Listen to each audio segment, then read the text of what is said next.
Hi, this is Larry Johnson again, and I recently met an entrepreneurial genius. His name, Bradley Taylor. Bradley was born and raised in Compton, California, and attended the University of Minnesota, where he earned his degree along with the chops of a seasoned entrepreneur. Over the course of the next few days, I will share bits of my conversation with this amazing young man out of Compton and making it in the Midwest with a square donut. I'm here with Bradley Taylor. Bradley Taylor is the founder and creator of the Donut Trap. An amazing store, that concept that Bradley has created, based in Minneapolis, St. Paul, but I think there's some possibility that Bradley may think about it for the rest of the country, particularly out here in Los Angeles, because his roots are out here in Los Angeles. He's a Compton boy, made his way to the Midwest. But Bradley, tell us your story. Tell us about the Donut Trap. Yeah, so the Donut Trap Bar was basically born out of the idea of me not having any donuts or in Minnesota like I had access to in LA.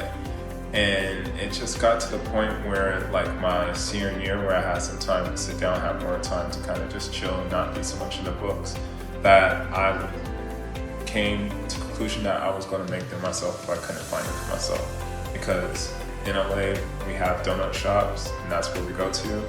In places like Minnesota, the best access point is gas stations and grocery stores, which are like, nah, I'm okay. So I just started making them myself, started messing with different recipes, and as they started to taste more and more like donuts and look like donuts, I noticed I was onto something, but that didn't really come to like fruition until my roommates and friends and people that I didn't even know started coming over to my apartment and asking for them and willing to buy them.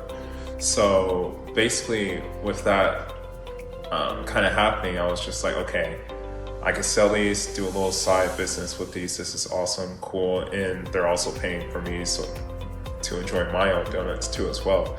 But what I started to see was that we're starting to leave a lot of people out, because I was like, okay, you could just text me for delivery and stuff like that. But and that was cool, you know, a little underground thing, but I was like, I want to reach more masses. And then I kind of dove back into my little archives of like the pop-up shop. So what I started to do was go to different non-competing businesses in the Dinkytown area, which is the college town where U of M is, and basically tell them, be like, hey, I have this donut pop-up shop. Here's a lot of impressions that I'm getting off our social media and stuff like that, and I feel like it can bring a lot more attention to your business too as well. Plus, I'll also pay you like a fee or whatever. And I think I was paying different little business owners like $150 for like that Friday or Saturday. To do the pop-up. Just do the pop-up. And it was probably, I think we operated just from like 9 to 12 or something like that, maybe even shorter. But what my formula was is that like we had that Friday or Saturday, we will interchange between the two. And what I would do is I would go into these different not Facebook Marketplace, but these different Facebook groups all along the U of M, because I was still in college and I knew exactly who I was speaking to and how to speak to them. Like, I was my own customer. So I was going inside these different Facebook groups and so forth, and even like different clubs on campuses, and basically just rounding up a lot of hype. And I would make these cool flyers for like, hey, now at this time it was called Sued Nuts. I'm so happy we dropped that moniker.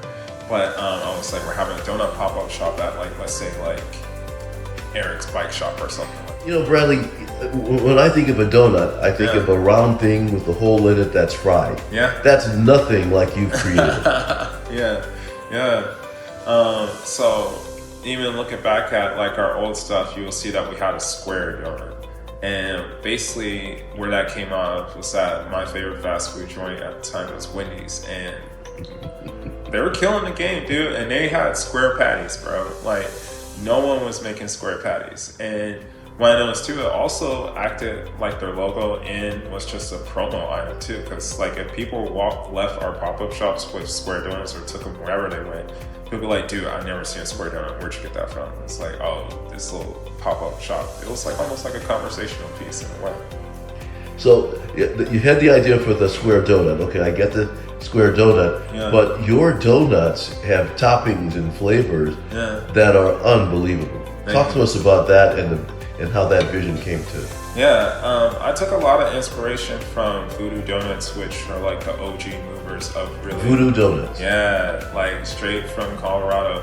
And they are really some of the first people who put like these more unorthodox kind of donut flavors together, you know, like Captain Crunch, Oreos, you know, and stuff like that. And I was just like, yo, this is crazy. I've never seen this before.